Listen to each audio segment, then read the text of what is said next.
Hey everybody, welcome back to another episode of Kavanaugh's Corner. Just wanted to say welcome back and thank you for joining me again. I really appreciate you watching, and if you like any of my videos, make sure to like and subscribe to my channel so I can keep doing this, because I enjoy doing it and I enjoy bringing my opinions to you. And today I'm going to be looking at something a little bit different, something I haven't really done yet on Kavanaugh's Corner, and that is I'm going to be talking about a made-for-TV movie. I'm going to be talking about All the Way, starring Bryan Cranston and Anthony Mackie. And this is a movie about Lyndon Johnson. This is a movie that starts directly after the assassination of JFK, and how Lyndon Johnson kind of came into power as the president, and how he really wasn't prepared for it. But being a very cunning politician, it shows how he not only begins to work to pass the Civil Rights Bill, which is one of the most important things ever done in American history, but also how it kind of leads him into running for president. Because honestly, it must have been ridiculous to think about the fact that not only just a few months after he, took over as president, he had to basically get reelected. And this movie shows how he managed to do that, which is really incredible. Bryan Cranston is...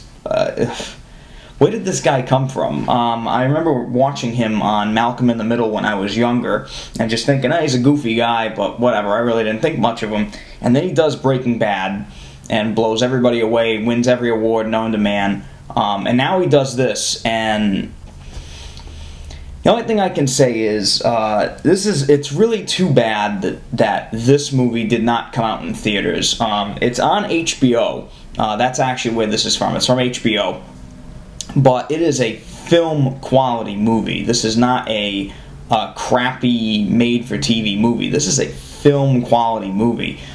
This is one of the better movies I've seen about Lyndon Johnson. Actually, I'm going to take that back. This is the best movie I've ever seen about Lyndon Johnson. And, I mean, Bryan Cranston just kills it in this movie. He is perfect in this movie. And so is Anthony Mackie. Again, an actor that I really had not seen him in very much.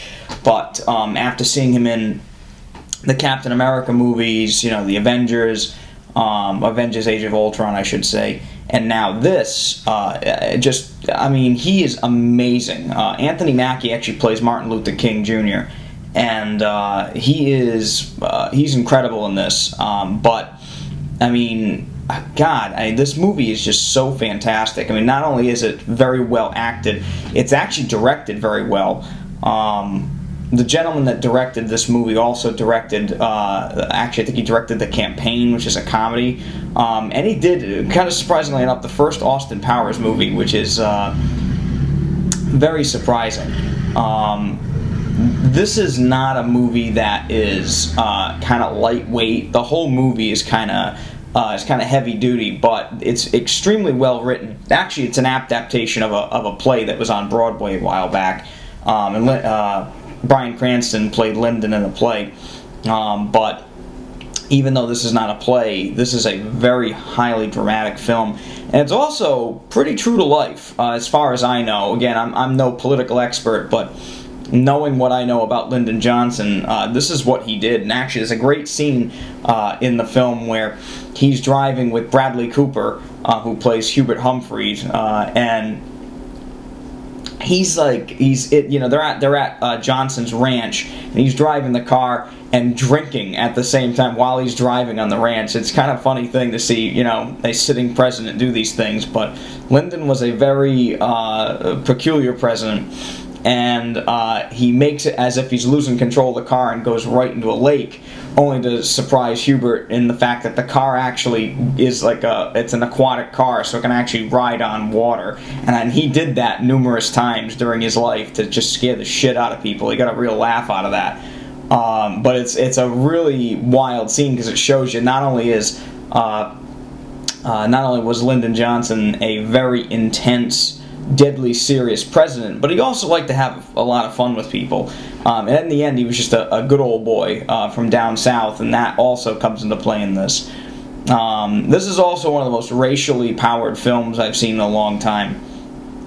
And very similar to the film Lincoln with Daniel Day-Lewis, this film is not only is it kind of a testament to the man that's portrayed in the film, but it's also kind of timely to what's going on right now.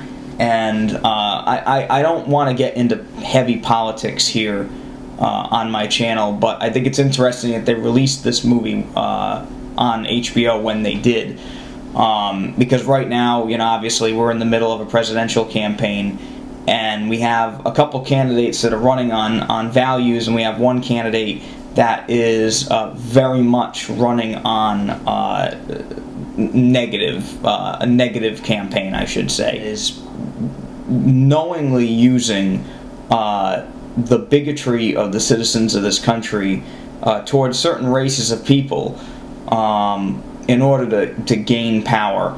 And in a very, very, very memorable speech that President Johnson gave, even though I was not around at this point in time, and honestly I'm not a huge fan of President Johnson, but he did make a point to say that he is not doing these things. He's running for president and passing the Civil Rights Bill because it is the right thing to do. And I think that means a lot that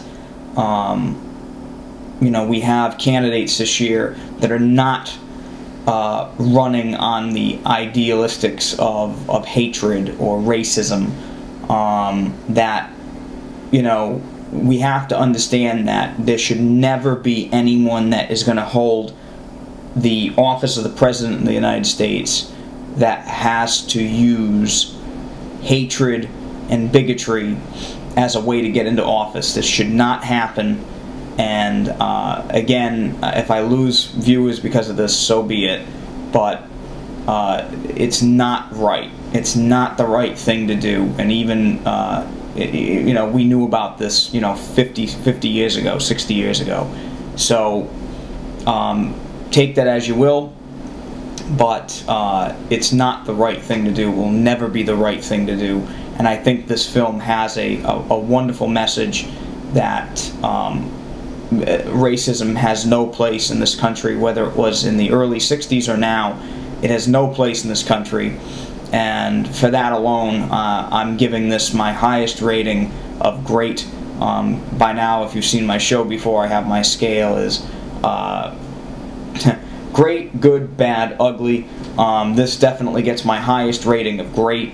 This may be the best made-for-TV film I've seen in a very long time.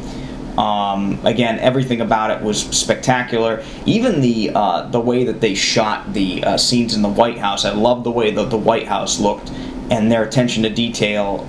Even the fact that they had 3 console TVs in the White House in this kind of like ornate cabinet. Johnson literally did have 3 TVs in the Oval Office. It's kind of amazing that they went that far, but they did a great job with this film. If you have HBO, definitely check it out. It's on HBO Go and HBO Now. If you have HBO, check it out. It's on demand. Definitely gets my highest rating. Please check this out. Linda. Again, it's a shame that this movie is not in theaters because I think the actors in this film would be either taking home Oscars or at least getting nominated, and I'm talking about everybody involved. Melissa Leo also very good as Lady Bird Johnson, the First Lady. Very, very good in that part as well. She does a phenomenal job. And again, check it out. It's All the Way, starring Bryan Cranston. It's on HBO. Thank you very much for coming back to Kavanaugh's Corner. Tune in next time where I'll be talking about The Nice Guys. Very, very, very underrated film that's out in theaters right now and making 0 money. So come on back. We'll talk to you about that. Bye-bye.